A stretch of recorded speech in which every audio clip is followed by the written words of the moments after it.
They say there are people who want God's blessings, but without lifting a hand to receive them.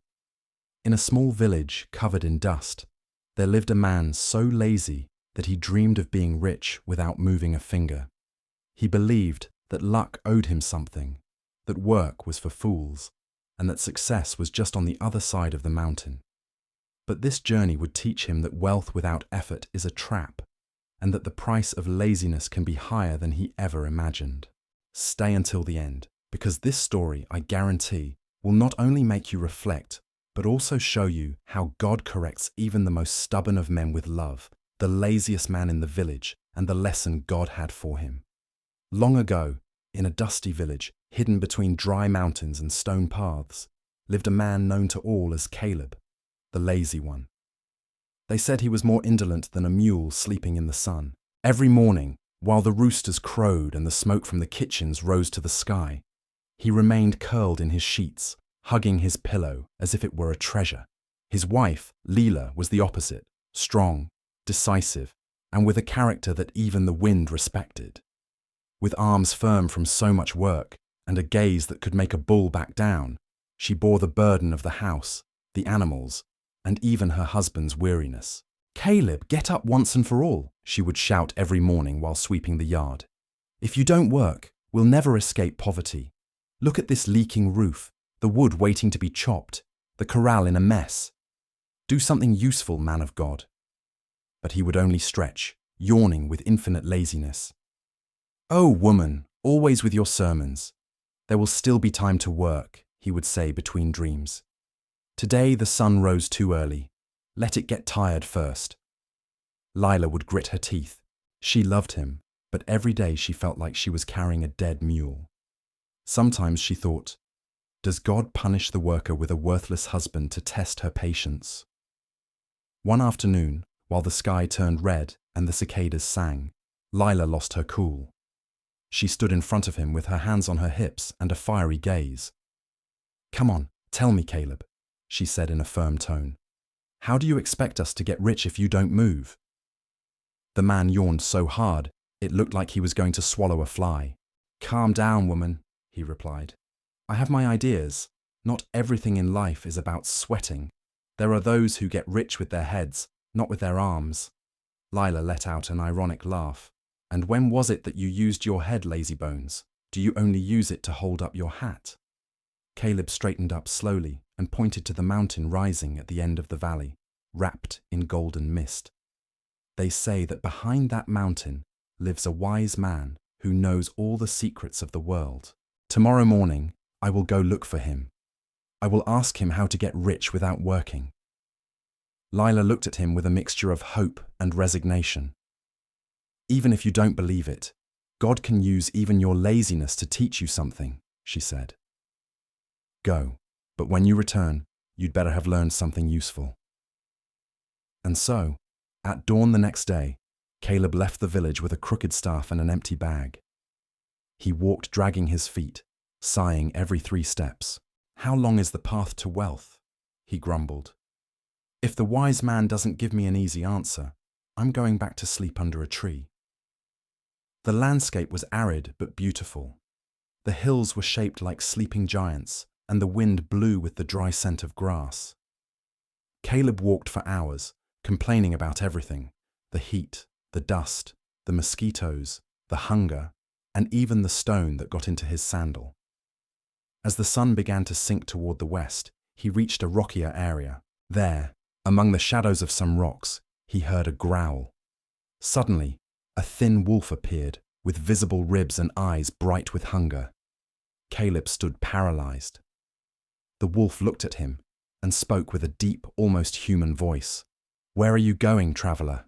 "I am going in search of the wise man behind the mountain," Caleb replied, trying to sound brave. "I want to know how to get rich without having to work." The wolf licked his lips and moaned. "Then, if he listens, ask for me too. Why is it that I eat but am never full? My stomach is a bottomless pit. Tell him to help me understand why I feel so much hunger." Caleb nodded gloomily.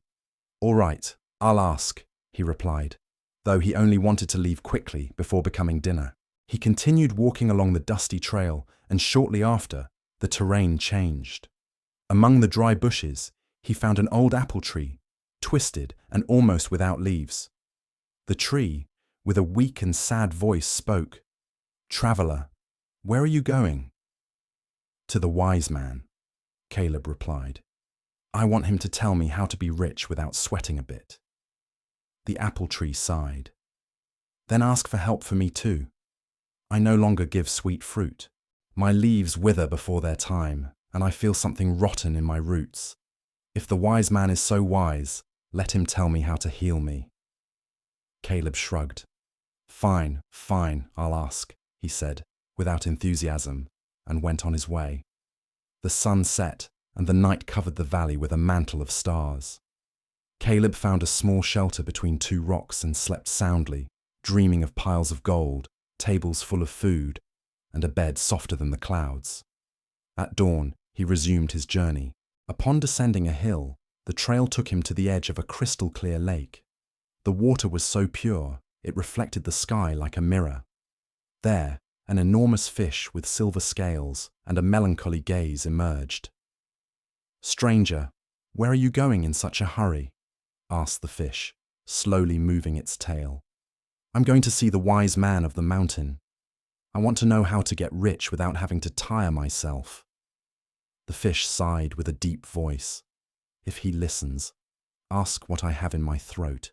I feel something stuck that won't let me swallow or enjoy food. They say the wise man knows all remedies." Caleb, who had already gotten used to promising, raised his hand. "All right, I'll ask," he said without conviction. And so, with 3 questions for others and a selfish desire of his own, Caleb went on his way. The path became steep and the breeze colder. Trees grew sparse, the stones looked like knives, and the air smelled of mystery. Finally, after a long climb, he reached the top of the mountain. There, an old man sat on a rock, watching the golden horizon of the sunset. His beard was white as snow, and his robe shone with a soft light. Around him, the air was different, cleaner, more sacred. Caleb took a deep breath, straightened his clothes, and approached with clumsy steps. "Wise man," he said, trying to sound respectful, "I come from very far away. I want to be rich without working. My wife says I'm lazy, but I know there must be an easier way." The old man didn't look at him. He only asked in a deep voice, "Nothing else?" Caleb, to fill the silence, told him about the hungry wolf, the sick apple tree, and the choking fish. The wise man nodded slowly and closed his eyes like one who listens to the voice of the wind. "You have 3 messages to take back," he said at last. And so began the part that would change everyone's fate. The wolf, the apple tree, and the fish, 3 signs that a lazy man ignored. Silence reigned at the top of the mountain. Only the wind moved, murmuring between the stones as if repeating ancient prayers. Caleb waited, looking at the old man with impatience. He looked like a saint, or maybe a madman, but he was his last hope. The wise man finally opened his eyes. They had a strange, serene glow, as if they held the reflection of heaven. "Son," he said with a measured voice, "every creature you encountered showed you a part of the path that you did not want to understand. But since you are here, listen carefully." Caleb crossed his arms, half bored, half curious. The elder picked up a small twig from the ground and used it to trace 3 symbols in the dirt. "Tell the wolf," he began, "that if he wants to satisfy his hunger, he must eat the first lazy person who crosses his path. Only then will his emptiness stop growing." Caleb frowned without catching the double meaning. "And what does that have to do with wealth?" The wise man smiled slightly but didn't answer. "Tell the fish that in its throat it keeps a valuable object, a jewel that shines like fire, but until it allows it to be removed, it will continue to suffer without being able to swallow." Caleb raised an eyebrow. "A real jewel? That sounds interesting." The elder continued without interruption. "And tell the apple tree that under its roots there is a chest full of gold coins. This hidden wealth is making it sick. If the gold is not removed, The tree will die. Caleb's eyes widened with greed. Gold coins, you said? He asked, straightening up. That sounds exactly like the kind of wealth I need. The wise man was silent for a few seconds, then lifted his gaze to the horizon and said with solemnity, "And you, my son." His voice dropped to almost a whisper. "I will tell you what you came to seek. If you want to be rich without moving a finger, without sweating, without getting tired, do only one thing. Go back the same way you came. When you return home, fortune will be waiting for you." Caleb could not contain his happiness. "Is that all? Just go back? What a generous, wise man," he exclaimed, laughing. "And I thought I would have to dig or search." The old man just looked at him in silence, with an expression difficult to decipher, half sadness, half compassion. "Go, son. The way back always reveals more than a man expects," he finally said. Caleb bowed quickly and began to descend the mountain. As he went down, he could not contain his enthusiasm. The cool wind hit his face, and his mind was already weaving fantasies. Mountains of gold will wait for me at home, he thought. Old Lila's jaw will drop. She'll say, "Caleb, you did it. You're a genius." And I'll just smile without saying that it was all thanks to my great intelligence. He laughed to himself, imagining his new life. He didn't even notice how the skies were beginning to cloud over, nor how the wise man's echo still resonated among the mountains. The way back reveals more than you expect. 3 golden opportunities that laziness made him lose. By late afternoon, he reached the lake where the great fish was waiting. The water stirred, and the fish poked its head out, panting. "Stranger," said the animal, "finally you are back. Tell me, please, what the wise man said about me." Caleb smiled with a triumphant air. "Ah, of course. He said you have a valuable jewel stuck in your throat. If you take it out, you can eat in peace. And besides, that jewel is worth a fortune." The fish's eyes widened with hope. "Then help me. If you can take it out, keep the jewel. It's all yours." Caleb looked at the crystal clear water and then at his clean hands. Getting into the lake, getting wet, getting a little dirty, didn't seem attractive. No. The wise man told me I just needed to go home, and wealth would wait for me without moving a finger. I don't intend to risk catching a cold for a jewel." The fish lowered its gaze, disappointed. "Then, friend," it said with a deep voice, "perhaps wealth is not for you." Caleb shrugged and went on his way, murmuring, "What nonsense. If he wanted so much help, he should look for someone else. I have my destiny assured." Hours later, the sky began to turn orange, and he saw the old apple tree from afar. The tree was still crooked, with dry branches and pale leaves. When Caleb approached, a soft breeze stirred its branches, and the tree spoke with a trembling voice. "Traveler, did you see the wise man? What did he tell you about me?" Caleb adjusted his hat. "He said you have a chest full of gold buried in your roots, and that is what's making you sick. If someone digs it up, you will give fruit again." The apple tree shivered with emotion. "Then help me, please. Dig, take that chest and keep all the gold. I just want to heal and give apples again." Caleb thought for a moment. He imagined the brilliant treasure hidden under the earth, but he soon realized he would have to dig, get his hands dirty, and maybe it would take hours. The wise man guaranteed me that my fortune awaits me at home without moving a finger. If I start digging, I would be disobeying his wise advice. It's better that someone else recovers it for you." The apple tree trembled. "Oh, foolish man," whispered the tree. "Wealth only flourishes where there is effort."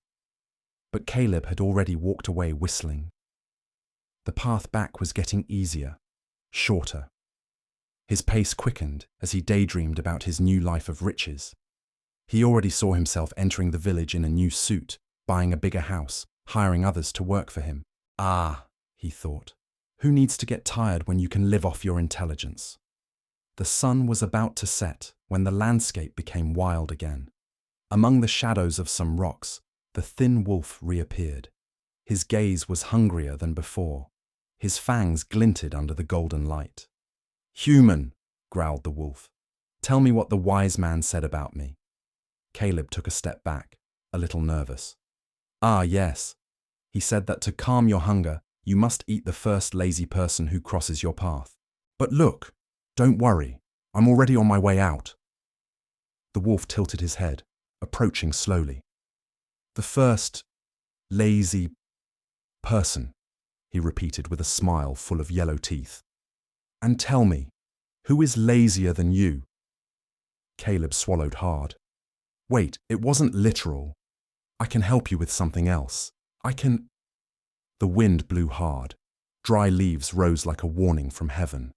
Caleb backed away, but the wolf took another step forward. "You had 3 opportunities to work, 3 moments to change your destiny," said the animal, with a voice that sounded almost human. "But you chose the easy path. The wise man gave you the answer you wanted to hear, not the one you needed." Caleb tried to run, but his legs trembled as if they weighed a ton. The wolf lifted his head and let out a howl that echoed throughout the valley. And then, in a leap as fast as justice, the wolf who collected the price of laziness lunged at him, divine justice in action. The mountain went silent. The echo of the howl was lost in the wind. The sun was hiding behind the mountains when everything returned to silence. The wind carried the last lament and dust covered the trail where the lazy man had disappeared. For a few seconds, nature seemed to be in mourning. Only the distant hoot of an owl broke the stillness, as if repeating an old teaching. He who seeks shortcuts trips first. That night in the valley, the great fish in the lake looked at the surface of the water. The reflection of the starry sky moved over its face. "I wish I could have helped him," it whispered with a deep voice. And as it opened its mouth, the object stuck in its throat loosened with a faint glow. It was a small, precious stone, as pure as the dawn. The fish let it fall to the bottom of the lake, where it rested forever, reflecting a lesson that no greedy man could ever see. Wealth that is not shared sinks into silence. In the dry field, the apple tree felt its roots loosen. A moonbeam fell right on the ground, illuminating the spot where the chest of gold rested. The earth opened gently, and the gold disintegrated like dust. The tree, free of its burden, bloomed again for the first time in years. Its branches filled with green leaves, and in a few days the first red apples hung once more under the sky. The gold that made it sick was gone. The tree murmured to the wind. God gives fruit to those who work, not to those who wait, and the air carried it away like a prayer. From the top of the mountain, the wise man contemplated the valley. The fire from his small campfire illuminated his wrinkled face. 3 had the opportunity to heal, he said in a low voice. The fish, the tree, and the man. 2 understood that life moves with action. 1 stayed asleep, waiting for miracles. He silenced for a moment, and then closed his eyes. "Work is prayer when it is done with faith," he whispered, "and laziness is the empty prayer of those who want the fruits without sowing the seed. The end that no one expected. God blesses the hands that work with faith." As the days passed, the story of the lazy man began to spread from mouth to mouth in the village. The shepherds told it by the warmth of the fires, mothers repeated it to their children before sleeping, and the elders recounted it in the square every afternoon under the shadow of the trees. But no one did it with scorn, but rather with sadness, because everyone knew that man had had the opportunity to change his destiny and had let it pass out of fear of effort. They said that sometimes on full moon nights, the wolf was still heard in the distance, prowling the paths, looking for others like him. Men who dream of gold without getting their hands dirty, of fortune without sweat, of success without effort. Some travelers claimed to have seen a blue glow in the lake that seemed to move under the water like a lost jewel that still keeps its light. Others said that in the spring, the old apple tree continued to bloom with strength, and that its fruits were so sweet that anyone who tasted them remembered the value of work. And so, without anyone planning it, the story of the lazy man became a parable. The village elders taught the children, if you don't want to end up devoured by your laziness, learn to move when God gives you the opportunity. The years passed. Time erased the name of that man, but not his lesson. And in the dry lands of the valley, the peasants still repeated a phrase when starting the day. Wealth does not come to those who wait, but to those who work with faith. One day, a young apprentice carpenter climbed the mountain to meet the wise man. He wanted to ask him for advice on how to be a good worker and better serve his family. When he arrived, he found the hut empty, but on a stone table lay a small parchment. He opened it and read a single phrase written with ancient ink. Effort is the key to the miracle. God multiplies the hands that do not fear to get dirty. The young man descended the mountain with his heart on fire, and from that day on he dedicated himself to working with joy, knowing that every nail, every hammer blow, every drop of sweat was a seed sown in God's garden. The village changed. Children no longer dreamed of easy riches, but of learning a trade. Women taught their daughters that faith without action is asleep, and the men, before starting their tasks, looked at the sky and said out loud, Lord, bless my work. I don't want gold without purpose, nor rest without merit. And so, little by little, the echo of the lazy man faded away. But his story remained alive in everyone's consciousness, because in the end, it was not the wolf who devoured him, it was his own laziness. The animal was merely the form the consequence took. Friend, if this story touched your heart, do not forget it. God does not bless shortcuts, He blesses firm steps. The miracle you expect may already be in front of you, but it requires your hands. Do not fear getting dirty or getting tired. Every drop of sweat that comes from effort is a seed of blessing in the garden of your destiny. If you enjoyed this reflection, subscribe to Fable Haven to hear more tales that awaken the soul, and comment the phrase, "Effort is also prayer."